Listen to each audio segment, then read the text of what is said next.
Joining me now, Democratic Congresswoman Karen Bass of California. She serves on the House Foreign Affairs and House Judiciary Committees. It's nice to have you. Thank you, Congresswoman, for being here. Thanks for having me on. You've been very clear and outspoken in your criticism of the president. You recently tweeted a Maxine Waters quote saying the president will impeach himself.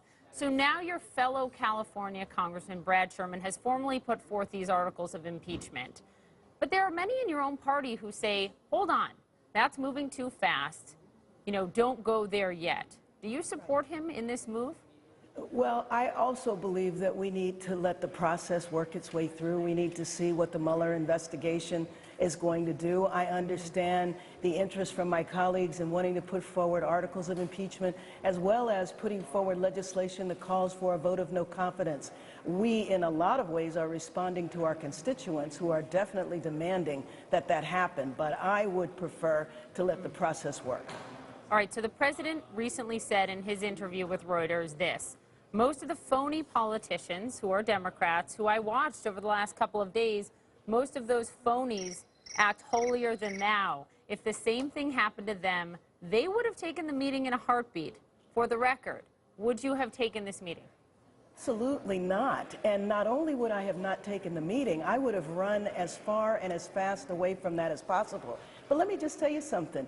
I would have, in hindsight, looked at that and would have felt that the other side was setting me up. So I think it's ludicrous to think that just anybody would take that. The Russian government calls me up, or someone saying they represent the Russian government calls me up and says they have dirt on my opponent. I would run as far and as fast as possible away from that. All right, but you've gone as far, Congresswoman, as to call these emails released by Don Jr. himself a, quote, smoking gun, and the evidence needed to move forward. Evidence of what? Evidence of something illegal? Are you saying that there was a law that you believe he broke? Well, here's first of all, I'm not a lawyer, let me tell you that. But let me just say that okay, but you're Jared a member Kushner, of Congress, and you know what the laws are when it comes to federal campaigns, et cetera. So do you think he broke a law? Well, I do think he broke a law, but the question is whether or not the law applies to him in the same way it would Jared Kushner.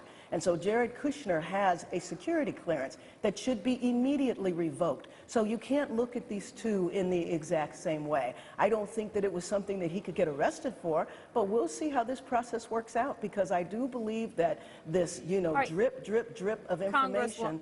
Congresswoman, my apologies for interrupting you, but we are looking at live pictures of French President Emmanuel Macron just getting out of his motorcade there. This is at Les Invalides, which is a number of museums and monuments all related to French military history, also honoring veterans. He's waiting for President Trump to arrive as well for these 2 days that the two will spend together in Paris. Of